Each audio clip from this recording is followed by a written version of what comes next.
وقال الله سبحانه وتعالى في مقام آخر ويا قوم استغفروا ربكم ثم توبوا إليه يرسل السماء عليكم مدرارا ويزدكم قوة إلى قوتكم ولا تتولوا مجرمين. سورہ ہود. وقال النبي صلى الله عليه وسلم من صام رمضان إيمانا واحتسابا غفر له ما تقدم من ذنبه من قام رمضان إيمانا واحتسابا غفر له ما تقدم من ذنبه من قام ليلة القدر إيمانا واحتسابا غفر له ما تقدم من ذنبه. رواه البخاری و مسلم. بڑائی و بزرگی، ہر قسم کی حمد و ثنا، عظمت و کبریائی و بڑائی اللہ ذوالجلال والاکرام رب العالمین احکم الحاکمین کے لیے ہے، جو ساری کائنات کو تنے تنہا کروڑہا برسوں سے چلانے والا ہے، اور اس کائنات میں طرح طرح کی اپنی مخلوقات پیدا کر کے ان کی نو بنو کی ہمہ قسم کی ضروریات کا انتظام و انصرام فرمانے والا ہے۔ درود و سلام نازل ہو تمام پیغمبروں و رسولوں پر، خصوصاً امام الانبیاء خیر البشر سید المرسلین جناب محمد الرسول اللہ صلی اللہ علیہ وسلم پر۔ اللہم صلی علی محمد وعلی آل محمد کما صلیت علی ابراہیم وعلی آل ابراہیم انک حمید مجید۔ اللہم بارک علی محمد وعلی آل محمد کما بارکت علی ابراہیم وعلی آل ابراہیم انک حمید مجید۔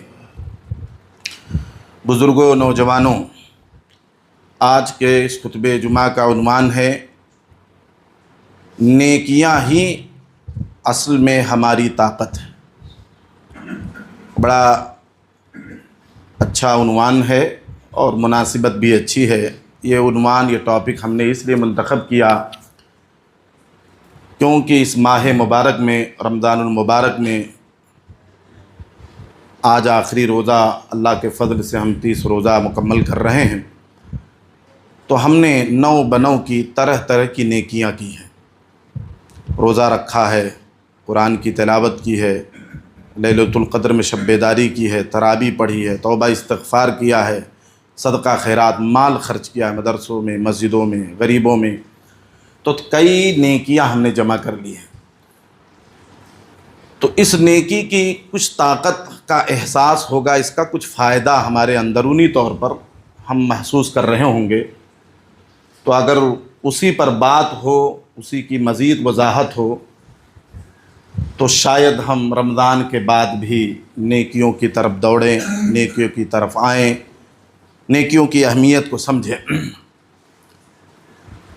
میرے بھائی اور دوستو، پیارے نبی صلی اللہ علیہ وسلم ایک حدیث میں فرماتے ہیں، صحیح مسلم کی روایت ہے کہ لیس الشدید بالسرعہ، پہلوان طاقتور جو جسمانی طور پر ہوتا ہے، باڈی کے طور پر، فرمایا وہ اکھاڑے میں کسی انسان کو اپنے جسمانی طور پر پچھاڑ دے، شکست دے ہرا دے، یہ بہادر نہیں ہے۔ فرمایا ولیکن الشدید الذی یملک نفسہ عند الغضب، بہادر پہلوان وہ ہے جو غصے کے وقت اپنے نفس کو کنٹرول کر لے۔ کسی چیز پر انسان کو غصہ آیا، اس کے مزاج کے خلاف بات ہو گئی، غصہ دلا دیا، ناجائز طور پر کوئی بات کہہ دی، کوئی عمل کر دیا، ناانصافی کی بات کر دی، اب انسان کو غصہ آتا ہے انتقام لینے کا، اس کے پاس طاقت بھی ہے، قوت بھی ہے، تو نبی فرماتے طاقت اور قوت رکھ کر کے اللہ کے لیے معاف کر دے، اجر کے لیے معاف کر دے۔ غصے کو حرام سمجھنے اپنے لیے، غصہ بہت سارا نقصانات کو لے کر کے آتا ہے، اگر یہ سب سوچ کر کے اپنے نفس کو قابو کر لے تو فرمائے یہ بہادری۔ تو اس سے کیا پتہ چلا؟ ایک بہادری اندر کی ہے، ایک طاقت اندر کی ہے۔ وہ اندرونی طور پر جو طاقت پیدا ہوتی ہے، وہ ایسے ہی اللہ تعالیٰ طاقت نہیں دیتا ہے، اس کے لیے یہی عبادت ہے، ہمارا اللہ پر ایمان، تقوی، اللہ پر بھروسہ، نیکیاں، طرح طرح کی نیکیاں، یہ 5 وقتہ نمازیں، یہ روزہ، قرآن کی تلاوت، ماں باپ کی خدمت، بچوں کی اچھی تربیت، دین کی تبلیغ، اللہ کی راہ میں مال کو خرچ کرنا، توبہ استغفار، یہ طرح طرح کے جو نیکیاں ہیں، ان نیکیوں سے اللہ رب العالمین ہمارے اندر وہ اسپرٹ، وہ طاقت پیدا کرتا ہے کہ ہم جیسے غصہ ہے، برائی ہے، شہوات ہیں، خواہشات ہیں، طرح طرح کی نافرمانی ہے، حرام خوری ہے، ان تمام چیزوں سے لڑنے، مقابلہ کرنے، ان کے قریب جانے سے یہ طاقت ہم کو روک دیتی ہے۔ یہ ایسے ہی اندر کی طاقت ایسے ہی حاصل نہیں ہوتی ہے، اور یہ طاقت اللہ رب ذوالجلال والاکرام ظاہری طور پر بھی دیتا ہے، ایک اندرونی طور پر برائیوں سے لڑنے کی اور نیکیوں پر جم جانے کی، خوب نیکیاں کرنے کی، جو اللہ روحانی طور پر طاقت دیتا ہے، ایسے جسمانی طور پر بھی دیتا ہے۔ ہمارے نبی امام الانبیاء کے بارے میں حدیث کے اندر موجود ہے کہ آپ کو 30 مردوں کی اللہ نے طاقت دی تھی، 30 مردوں کی۔ داؤد علیہ السلام کو اللہ نے اتنی طاقت دی تھی، لوہے کو موڑ دیتے تھے، وہ اتنی طاقت دی تھی کہ ایک دن بھوکے رہتے تھے، دوسرے دن پھر روزہ رکھتے تھے، ایک دن آڑے روزہ رکھتے تھے، وہ صوم داؤدی اس کو بولتے ہیں۔ یہ بلا اندرونی طاقت کے، یہ جسمانی طاقت یہ پیدا نہیں ہو سکتی ہے۔ 30 مردوں کی طاقت۔ گھوڑا، اس کو انسان اپنے تابع کرتا ہے، اس کو سکھاتا ہے، اور جب گھوڑے پر چڑھنا ہو خاص طور سے دوڑ کر کے، تو اس کے اوپر پالان یا کوئی پکڑنے کی چیز ہوتی ہے۔ ایک مرتبہ مدینہ میں کچھ ڈاکوؤں نے شب خون مارا، حملہ کیا، پیارے رسول صلی اللہ علیہ وسلم اکیلے اٹھے، دوسرے کا گھوڑا لیا اور دوڑا کر کے اس پر بیٹھ گئے۔ لوگوں نے کہا، صحابہ نے کہا، یہ بڑی بہادری کی بات ہے، دوسرے کا گھوڑا دوڑا کر کے رات کی تنہائی میں بیٹھ جانا، یہ بہت بڑی بہادری کی علامت ہے۔ اور اس کے بعد جب مدینہ کے لوگ دھیرے دھیرے اٹھتے ہیں، نبی واپس آتے ہیں، لوگوں نے کہا، اللہ کے نبی آپ کو پتہ نہیں ہے، ڈاکو آئے تھے بستی کے اندر، کہا جاؤ آرام سے سو، تمہارا محمد اکیلے ان ڈاکوؤں کو بھگا آیا ہے۔ تو یہ طاقت جسمانی طور پر تھی۔ تو یہ طاقت ایسے ہی نہیں ملی تھی، یہ طاقت ایسے ہی نہیں ملی تھی۔ پیارے نبی صلی اللہ علیہ وسلم رات رات تہجد کی نمازیں پڑھتے تھے، کبھی آدھی رات، کبھی پوری رات، کبھی تہائی رات، روتے تھے، توبہ استغفار کیا کرتے تھے، نفلی نمازیں کثرت سے پڑھتے تھے، اللہ کی نافرمانی سے کوسوں دور تھے۔ تو اس وجہ سے اللہ نے روحانی طور پر بھی طاقت دی، جسمانی طور پر بھی طاقت دی۔ اور لوگ کہتے ہیں، جب انبیاء کی بات آتی ہے تو کہتے ہیں وہ تو پیغمبر تھے، معصوم عن الخطا تھے۔ ایسے ہی واقعات صحابہ کے اندر اور تابعین کے اندر اور تبع تابعین کے اندر بھی ہے۔ سعید بن مسیب رحمۃ اللہ علیہ کہتے ہیں 50 سال ہو گئے ہم نے اقامت اولیٰ کے ساتھ پہلی صف میں اقامت ہوتے ہی ہم مسجد میں حاضری دے دیتے تھے۔ 50 سال سے ہم نے ایک رکعت بھی مس نہیں کی ہے اور مکمل نماز پڑھتے رہے۔ یہ بلا نیکیوں کے یہ طاقت اللہ نہیں دیتا ہے۔ عبد الرزاق البدر حفظہ اللہ سعودی عرب کے ایک بہت بڑے عالم دین ہیں، حرم میں مسجد نبوی میں دونوں میں درس ہوتا ہے ان کا، پوری دنیا سنتی ہے، عربی میں درس ہوتا ہے۔ تو کہتے ہیں میں نے حرم میں دیکھا کہ ایک آدمی ایک پاؤں پر کھڑا ہے اور پوری طرح بھی پڑھ رہا ہے۔ وہ کہا کتنے جسمانی طور پر لہیم شہیم مضبوط لوگ تراویح نہیں پڑھ پاتے۔ کہتے ہیں بڑا مشکل ہے، اتنی دیر تک تلاوت ہوتی ہے، پھر رکوع میں جانا، پھر سجدے میں جانا، ہمارے اندر کئی بیماریاں ہیں، بڑی تکلیف ہے، سانس پھولنے لگتی ہے، طرح طرح کی بیماری کا بہانہ لیتے ہیں۔ کہا اس شخص کو میں دیکھا شروع سے لے کے آخر تک کھڑا ہے ایک پیر پہ، کہا مجھے یقین ہو گیا کہ یہ اندر کی طاقت کا مسئلہ ہے، یہ جسمانی طاقت کا مسئلہ نہیں ہے، یہ نیکیوں کا اثر ہے کہ اللہ رب العالمین ایک پیر پر اتنی طاقت دے دیا کہ 2 پیر والے بھی اتنا مقابلہ اکثر نہیں کر پاتے۔ تو اصل طاقت جسمانی طاقت نہیں ہے، اصل طاقت روحانی طاقت ہے، اندر کی طاقت، اور یہ طاقت نیکیوں کے بغیر حاصل نہیں ہوتی۔ انسان کو جب یہ طاقت مل جاتی ہے تو وہ بے خوف ہو جاتا ہے، اس کو کسی چیز کا غم ہی نہیں ہوتا ہے، اور اللہ رب العالمین نے کئی جگہ پر نیکیاں گنا گنا کر کے کہا کہ جو لوگ یہ نیکیاں کرتے ہیں ان کے لیے کوئی خوف نہیں، ان کے لیے کوئی غم نہیں۔ مثال کے طور پر مال خرچ کرنا یہ بہت بڑی نیکی ہے۔ اللہ تبارک و تعالیٰ فرماتا ہے اس کے بارے میں الذین ينفقون اموالهم باللیل والنہار سرا وعلانیہ فلہم اجرہم عند ربہم ولا خوف علیہم ولا هم يحزنون۔ فرمایا جو لوگ اپنی مالوں کو خرچ کرتے ہیں رات میں، دن میں، چھپے اور اعلانیہ طور پر، ان کے لیے ان کے رب کے پاس اجر ہے، نیکی ہے، بدلہ ہے، اور ان کو کوئی خوف نہیں، کوئی غم نہیں۔ یعنی دشمن حکومت کوئی بھی ہو، کوئی بھی کنٹری ہو، کوئی بھی ملک ہو، کسی بھی ماحول میں ہو، اللہ فرماتا اگر یہ کوالٹی ان کے اندر ہے تو ان کو خوف کھانے کی ضرورت نہیں ہے، انہیں غم کرنے کی ضرورت نہیں ہے۔ اور اسی طرح دنیا سے انسان جب جانے لگتا ہے تو اس کو بھی غم ہوتا ہے، اس کو بھی خوف ہوتا ہے کہ ہمارے بعد ہمارے گھر والوں کا کیا ہوگا، یا فیوچر میں، مستقبل میں ہمارے ساتھ قبر میں کیا ہوگا، حساب و کتاب میں کیا ہوتا، غم ہوتا ہے۔ رب العالمین اس غم کے بارے میں دیکھیے کیا فرماتا ہے، خوف کے بارے میں کہ ان الذین قالوا ربنا اللہ ثم استقاموا تتنزل علیہم الملائکہ الا تخافوا ولا تحزنوا وابشروا بالجنۃ التی کنتم توعدون، کہ جن لوگوں نے کہا کہ ہمارا پروردگار اللہ ہے، پھر اس پر ڈٹ گئے، تتنزل علیہم الملائکہ، ایسے لوگوں پر فرشتے داخل ہوتے ہیں۔ امام ابن کثیر کہتے ہیں اس آیت پر غور کرو، جن لوگوں نے کہا اللہ ہمارا رب ہے، کہہ رہے ہیں اس کا مطلب یہ اس نے توحید کو درست کر لیا۔ مشکل کشا، حاجت روا کس کو مانا؟ اللہ کو مانا۔ قربانی کس کے لیے؟ اللہ کے لیے۔ نظر و نیاز کس کے لیے؟ اللہ کے لیے۔ سجدہ کس کے لیے؟ اللہ کے لیے۔ رکوع کس کے لیے؟ اللہ کے لیے۔ ساری چیزیں اللہ کے لیے مانتا ہے۔ دعا کس سے کرنی؟ اللہ کے لیے، نہ کسی مزار پر، نہ دیو دیوتا کی جگہ پر، کہیں نہیں، صرف ایک اللہ کے لیے۔ تو جن لوگوں نے اپنا عقیدہ درست کر لیا، ثم استقاموا، پھر طرح طرح کی نیکیوں پہ ڈٹ گئے، جیسے نماز کنٹینیو پڑھ رہے ہیں، ہر سال کے رمضان کے روزے رکھ رہے ہیں، برابر توبہ استغفار کر رہے ہیں، برابر قرآن پڑھ رہے ہیں، برابر دین کی تبلیغ کر رہے ہیں، برابر مال خرچ کر رہے ہیں، یعنی طرح طرح کی نیکیاں زندگی بھر کر رہے ہیں، کنٹینیو کر رہے ہیں، اور اسی پر ان کی موت ہو گئی تو تتنزل علیہم الملائکہ، اللہ تبارک و تعالیٰ کے فرشتے موت کے وقت بھی آتے ہیں یا دنیا میں بھی آتے ہیں، کہتے ہیں اللہ تخافوا ولا تحزنوا، ڈرو مت، خوف نہ کھاؤ، غم نہ کرو، وَأَبْشِرُوا بِالْجَنَّةِ الَّتِي كُنْتُمْ تُوعَدُونَ، تمہارے لیے خوشخبری ہے، تمہیں جنت کی بشارت ہے جو تم سے وعدہ کیا گیا۔ نَحْنُ أَوْلِيَاؤُكُمْ فِي الْحَيَاةِ الدُّنْيَا وَفِي الْآخِرَةِ، ہم دنیا میں بھی تمہارے مددگار ہیں اور آخرت میں بھی مددگار ہیں۔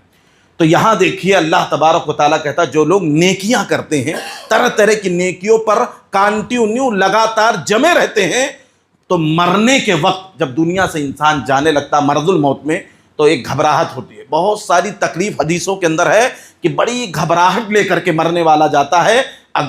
اگر زندہ آدمی وہ گھبراہٹ سن لے تو کانپ اٹھ جائے، اس کی ہیبت طاری ہو جائے، اس کے اندر بیمار پڑ جائے، تو بڑی گھبراہٹ۔ اور پیارے نبی صلی اللہ علیہ وسلم بھی فرماتے ہیں کہ یہ موت بے چینیاں لے کر کے آتا ہے، بے چینیاں، گھبراہٹیں ہیں اس میں۔ تو انسان بہت کچھ سوچتا ہے مرتے وقت، اگر خاص طور سے جوان ہے، اس کے بچے چھوٹے چھوٹے ہیں، بیوی ہے، ماں باپ ہیں، دوست احباب ہیں، رشتہ دار بھائی بہن ہیں، تو سوچتا ہے اب کیا ہوگا ان کا، میں سہارا تھا، یا اتنا رو رہے ہیں ہمارے گھر والے، ان کا کیا بنے گا۔ پھر آگے کے لیے سوچتا ہے کہ مستقبل میں کیا ہوگا، قبر میں حساب و کتاب، یا قبر میں جو سختی ہوگی، قبر میں جو تکلیف، اس کا کیا ہوگا، پل صراط پر کیا ہوگا، جنت ملے گی نہیں ملے گی، کیا ہوگا۔ تو فرشتے آ کر کے کہتے ہیں اس کے دل میں، تمہارے اندر کوالٹی تھی، توحید پرست تھے، عقیدہ درست تھا، اور طرح طرح کی نیکیوں پر تم جمے تھے، حتیٰ کہ تمہاری اب موت آ رہی ہے، تم ڈرو نہ۔ یہ جو کچھ گزر چکا ہے، جو کچھ گزرنے والا ہے، یہ سب کے بارے میں تم خوف نہ کھاؤ اور نہ غم کرو کہ آگے کیا ہونے والا ہے۔ ہم مددگار ہیں تمہارے، ہم ہر جگہ مددگار ہیں تمہارے۔ تو اللہ کے فرشتے نیکیاں کرنے والوں کے پاس آتے ہیں۔ اللہ فرماتا ہے وہ آئے، صحابہ کرام رضوان اللہ علیہم اجمعین کو دیکھیے، جنگ بدر میں تکلیف ہوئی، تعداد کم تھی، 3000، پہلے 1000، 3000، پھر 5000 کے فرشتوں کی تعداد اللہ تعالیٰ نے بھیج دی۔ کس لیے فرشتے آئے؟ یہ کنٹینیو لگاتار نیکیاں کرنے والی قوم تھی، صحابہ کی جماعت، ہمارے طرح رمضانی مسلمان نہیں تھے کہ رمضان میں خوب مسجدوں کو آباد کیا، طرح طرح کی نیکیاں کی ہے، پھر رمضان کے بعد رب بھول گئے، رب کو بھول گئے، رب کے دین کو بھول گئے، صرف ایک مہینے کے لیے ہم مسلمان بنتے ہیں، ایسا وہ مسلمان نہیں تھے۔ ہر وقت وہ مسلمان تھے، ہر قدم پر قدم بڑھاتے تھے تو سوچتے تھے میرا دین یہاں بڑھانے کا حکم دیتا کہ نہیں، لب کھولتے تھے، زبان کھولتے تھے تو سوچتے تھے یہ بولنے کی اجازت اللہ اس کے رسول کی تعلیمات ہمیں دیتی کہ نہیں۔ وہ دیکھتے تھے تو وہاں بھی سوچتے تھے یہ نگاہ جو جا رہی ہے کیا اللہ اس کے رسول نے ہمیں اجازت دی ہے، ہمارا دین اجازت دیتا ہے؟ تو ہر لمحہ، ہر وقت، کاروبار میں، بیوی بچوں میں، دوست احباب میں، ہنسی خوشی کے موقع پر، غمی میں، مسجدوں میں، ہر جگہ وہ دین کو فالو کرتے تھے، ہماری طرح عارضی مسلمان نہیں تھے۔ تو میرے بھائی اور دوستو، نیکیاں اس دنیا میں بھی فائدہ پہنچاتی ہیں اور آخرت کے میں بھی فائدہ پہنچائیں گی۔ نیکیوں کی طاقت کا اندازہ اس بات سے لگائیے کہ پیارے رسول پہلے قرآن مجید کی آیت اللہ فرماتا ہے یوم یفر المرء من اخیہ وامہ وابیہ وصاحبتہ وبنیہ لکل امرئ منہم یومئذ شأن یغنیہ۔ فرمایا کل قیامت کے دن اپنے سگے رشتہ دار سے، جیسے بھائی ہیں، ماں باپ ہیں، بیوی بچے ہیں، انسان ان سے دور بھاگے گا۔ وہاں منظر ایسا ہوگا، ہولناکی اتنی ہوگی، گھبراہٹ اتنی ہوگی، کوئی کسی کا خیال نہیں کرے گا۔ مستدرک حاکم کی روایت ہے، پیارے رسول صلی اللہ علیہ وسلم فرماتے ہیں اس گھبراہٹ کے موقع پر، گھبراہٹ سے بچنے کے لیے یا اسی طرح جنت میں اس کو جانا ہے، ایک نیکی کی کمی پڑ رہی ہے، ایک نیکی، یا جنت کے اعلیٰ مقام پر جانا ہے، ایک نیکی کی کمی پڑ رہی ہے، تو ماں باپ اپنے سگے بچوں سے، خونی بچے سگے بچوں سے ماں باپ کا یہ مطالبہ ہوگا۔ ماں کہے گی یا باپ کہیں گے اے میرے بچوں، اے میرے بیٹی، اے میرے بیٹے، تو ایک نیکی دے دے جس سے میں نجات پا جاؤں، جہنم سے بچ کے جنت میں چلا جاؤں یا جنت کے اعلیٰ مقام پر چلا جاؤں۔ پیارے نبی جو جملہ کہتے ہیں وہ سنیے، کہتے ہیں اللہ کے نبی کہ بچہ جواب دے گا، سگا بیٹا، سگی بیٹی، کہ اے میرے بابا جان، اے میری امی جان، اس ایک نیکی کی ضرورت آپ سے زیادہ مجھے ہے اس وقت۔ اللہ اکبر۔ اور اسی کے الٹا ماں باپ سے بچے، سگا بیٹا، سگی بیٹی اپنے ماں سے، اپنے باپ سے ایک نیکی کا مطالبہ کریں گے، ایک نیکی دے دے جنت کے اعلیٰ مقام پر چلے جائیں گے، ایک نیکی دے دے ہم معاف کر دیے جائیں گے، جہنم سے بچ جائیں گے۔ اس وقت ماں باپ کا جواب ہوگا کہ میرے بیٹے، اس ایک نیکی کی ضرورت تم سے زیادہ مجھے۔ اللہ اکبر۔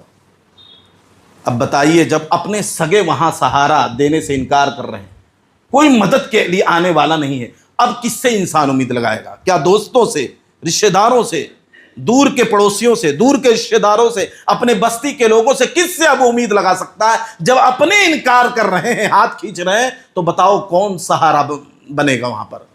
پیارے نبی صلی اللہ علیہ وسلم فرماتے جو جملہ، یعنی جو سہارا بننے والی چیزیں ہیں آج ہم اس سے غافل ہیں، پیارے نبی فرماتے ہیں اس وقت سہارا دینے والی چیزیں آئیں گی۔ وہ کیا ہوں گی؟ فرمایا الصیام والقرآن یشفعان للعبد یوم القیامہ، روزہ کھڑا ہو جائے گا، اللہ اس کو ایک ڈھانچہ بنا دے گا، اس کو چہرہ بھی دے دے گا، اس کی زبان ہوگی، اس کی آنکھیں ہوں گی، وہ کھڑا ہو جائے گا۔ کون؟ روزہ کھڑا ہوگا، کہے گا اے ربی انی منعتہ الطعام والشہوات بالنہار فشفعنی فیہ۔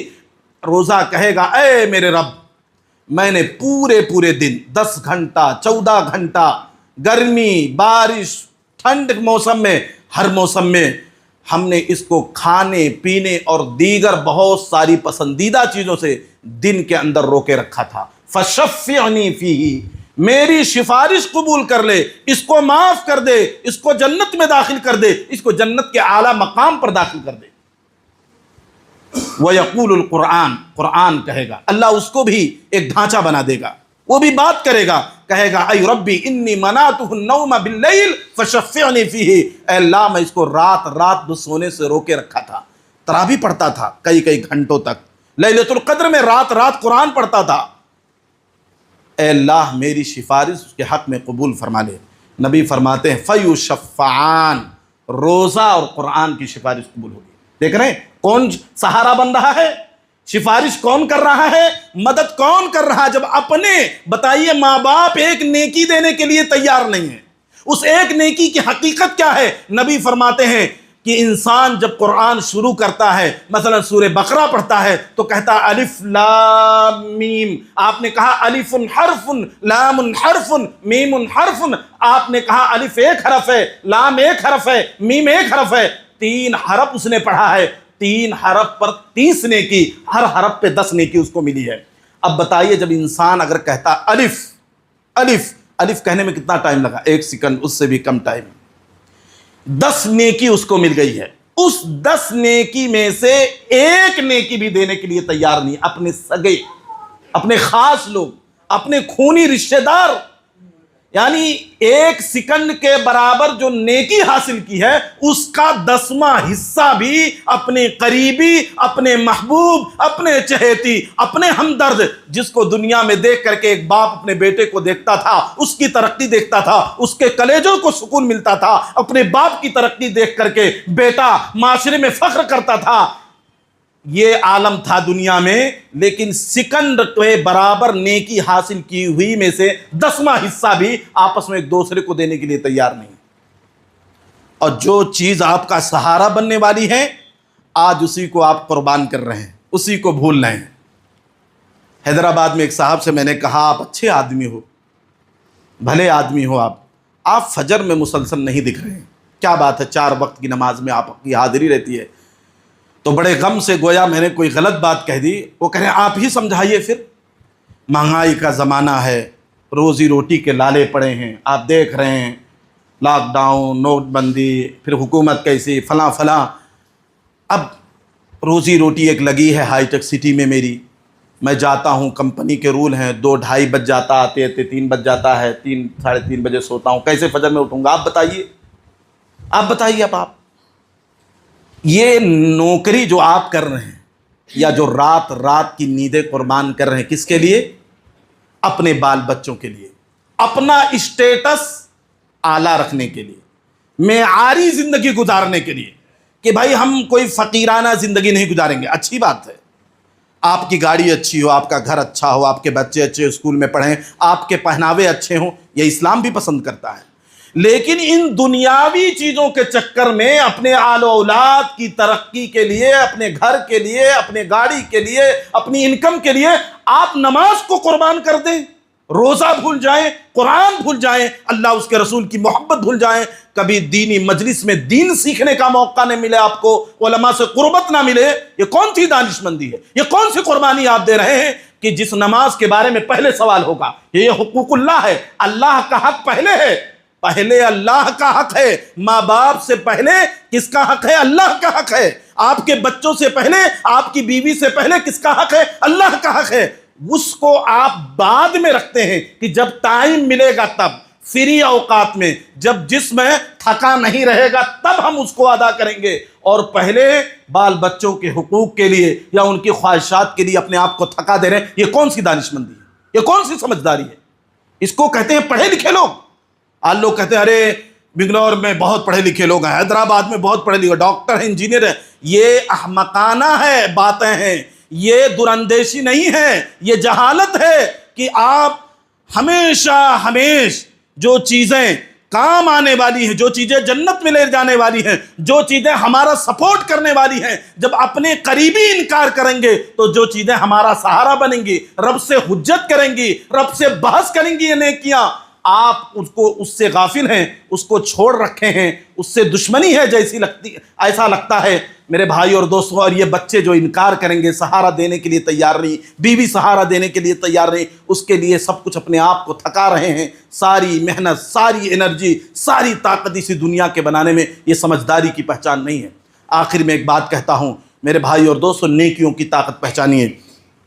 مستدرک حاکم، بیہقی، یہ جو حدیث کی کتاب ہے اس کے اندر ایک روایت موجود ہے. پیارے نبی صلی اللہ علیہ وسلم فرماتے ہیں، لمبی روایت، مختصر یہ کہ قبر میں جب ایک مومن، سچا پکا نمازی، اہل توحید، جب وہ سارے سوالوں کا، فرشتے کے 3 سوالوں کا جواب دے دے گا تو فرشتے کہیں گے دیکھو پہلے تم جہنم دیکھ لو، کھڑکی کھول دی جائے گی جہنم کی. اگر تم ان سوالوں کا جواب نہ دیے ہوتے تو تمہارا ٹھکانہ یہ تھا. ایمان اگر درست نہ ہوتا، نیکیاں نہ لائے ہوتے تو تمہارا ٹھکانہ یہ تھا. اس کو بند کر دی جائے گی.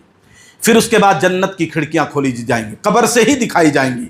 یہ دیکھو تمہارا ٹھکانہ ہے لیکن ابھی نہیں جا سکتے، بس دیکھو یہاں سے ہوائیں آئیں گی، یہ دیکھو جنت سے تمہارے لیے بستر منگا دیا گیا ہے، جنت سے بستر منگا دی جائیں گی، قبر کو کشادہ کر دی جائیں گی، قبر میں روشنی ڈال دی جائے گی، اور اس کے بعد فرشتہ کہے گا اب تم سو جاؤ الی یوم یبعثون، جب قبر سے اٹھائے جانے والے دن تک سو جاؤ، قیامت تک تم سو جاؤ۔ فرشتہ بھی چلا آئے گا، تنہائی ہوگی، کوئی ساتھ میں آنے والا نہیں، تو وہ آدمی فرشتے کے اس خوشخبری دینے پر بہت خوش ہوگا، کہے گا اے میرے فرشتے ایک تھوڑی دیر کے لیے مہلت دے، میں دنیا میں جا کر اپنے گھر والوں کو یہ خوشخبری دے دوں کہ مجھے جنت کی بشارت مل گئی ہے۔ جب میں آیا تھا بڑے غم تھے، رو رہے تھے لوگ، تو میں بس صرف بشارت دے کر کے آ جاتا ہوں کہ مجھے جنت کی بشارت دے دی گئی ہے، جنت کی کھڑکی کھول دی گئی ہے، جنت کے بستر ہمارے لیے پہنچا دیے گئے ہیں۔ تو فرشتے کہتے جو یہاں آ جاتا اس کو جانے کا موقع نہیں ملتا ہے۔ بہرحال فرشتے چلے جائیں گے، وہ آدمی جب سونے لگے گا اپنے بستر پر تو دیکھے گا کہ اس کے سرہانے ایک آدمی مسکرا رہا ہے، ہنس رہا ہے۔ وہ کہے گا بھائی سب چلے گئے، فرشتے چلے گئے، گھر والے تو پہلے ہی قبر میں دفنا کے چلے گئے، میں تنہا، ہم کو یہاں لیٹنا ہے، تم کون ہو میرے ساتھ؟ وہ کہے گا ہم تمہارے ساتھ رہیں گے، کوئی ساتھ دینے والا نہیں، ہم تمہارا ساتھ دینے والے ہیں۔ کہیں گے ہو تم کون؟ مسکرا رہے ہو، یہ تو نیک فعل ہے، اچھی چیز ہے یہ۔ کہے گا میں تمہارا اعمال صالحہ ہوں، ہم تمہارے نیکیاں دیکھ رہے ہیں، نیکیوں کے اثرات دیکھیے، نیکیوں کی طاقت دیکھیے کہ کوئی قبر میں سہارا بننے والا نہیں، وہاں کوئی ساتھ دینے والا نہیں، اس قبر کی تنہائی میں اور اس تاریکی میں اور مٹی کے نیچے، لیکن آپ کی نیکیاں آپ کے ساتھ ہیں، آپ کی بیوی نہیں، آپ کے بچے نہیں، آپ کے ماں باپ نہیں۔ تو میرے بھائی اور دوستو وقت ہو گیا ہے، کہنے کی بات یہ ہے کہ رمضان کے بعد بھی ان نیکیوں کی طاقت سمجھیے۔ اللہ رب ذوالجلال والاکرام یہ ظاہری طور پر بھی نیکیوں کا فائدہ دنیا میں دیتا ہے، اور اندرونی طور پر بھی فائدہ ملتا ہے، قبر میں بھی یہ فائدہ ملے گا، اور مرنے کے بعد قیامت کے دن بھی اس کا فائدہ ہمیں ملے گا۔ یہی نیکیاں ہماری سفارشی ہوں گی، یہی نیکیاں ہمارے گناہ معاف کرائیں گے، یہی نیکیاں قیامت کی ہولناکی میں ہمارے لیے آسانیاں پیدا کریں گی۔ تو اس کو معمولی نہ سمجھیے، یہ مت سوچیے مسجد میں جاتے ہیں آتے ہیں کیا ملتا ہے، خالی ہاتھ آتے ہیں خالی نہیں میرے بھائی۔ ایک شاعر کہتا ہے کہ وہ چین و سکون کوئی کہیں پاتا نہیں ہے، وہ چین و سکون کوئی کہیں پاتا نہیں ہے، جو چین و سکون سجدے میں پاتے ہیں نمازی۔